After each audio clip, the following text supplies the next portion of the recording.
Ohayo gozaimasu. Off to Yokohama. It's Sunday. Yes. Simba Day. This is the Yokohama Sacred Heart Cathedral. Ang Sacred Heart Cathedral ang pinakamatandang simbahan dito sa Japan and was built in 1862. Full pack this Sunday. So tara, mag-mass muna tayo. Attendees are from different countries. Kaya English mass. Dami ding Pinoy at Pinoy ang pari. Dami rin palang attendees eh. Buti maaga tayo at nakaupo.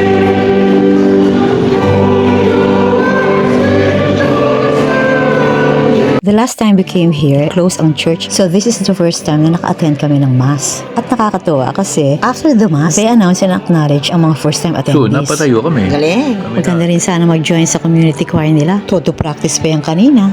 Galing nga eh, feast day pala ng Divine Mercy ngayon. The next Sunday after Easter Sunday. Kaya pala nagpapamigay sila ng poster. Noong una hindi namin pinapansin kasi akala nang may bayad. Libre pala.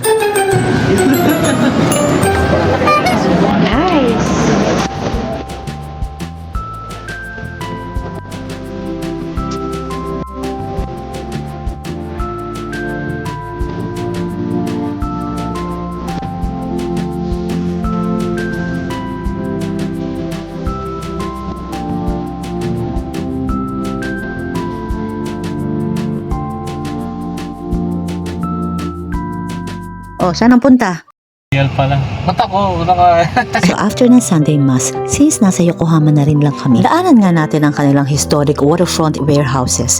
They call it Yokohama Red Brick Warehouse. Dati pala itong customs inspection house for Yokohama-based shipping activities noong early 1920s. Ngayon, converted na ito into one of Yokohama's most popular family or date spots and tourist attractions. Yung warehouse number 1, yung mas maliit.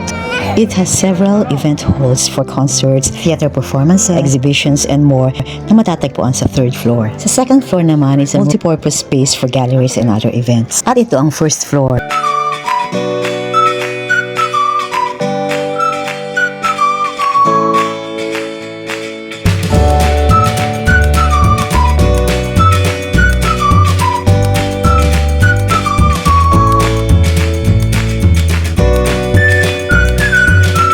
Touch daw ah. Oh, si touch. Ay, ang lambot. Ah, si Liko.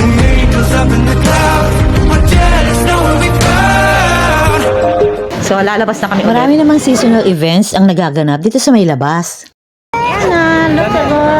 Lots of pretty flowers for you. Sayang nga eh, hindi namin naabutan yung strawberry festival. Pero okay na rin kasi ang ganda nitong flower garden. Mainit nga lang. Hindi ako Okay. nakapag-sombrero. Malamig pa rin. Shades ko. Oo. Bago pa yung long sleeves ko. Tama-tama sa weather. Saan ba ang toilet? Kakarating lang, toilet agad ang hinanap nito. Scripted. Please touch. Oh, touch na naman daw.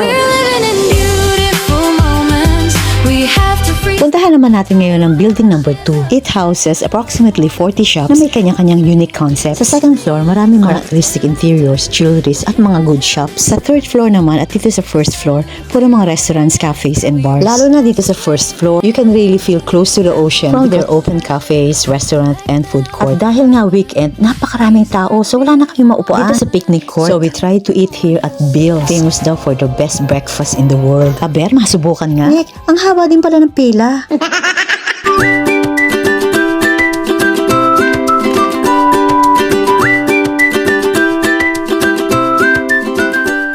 Busog. Ber. Uy, may banda pala dito sa labas. Mapanood nga.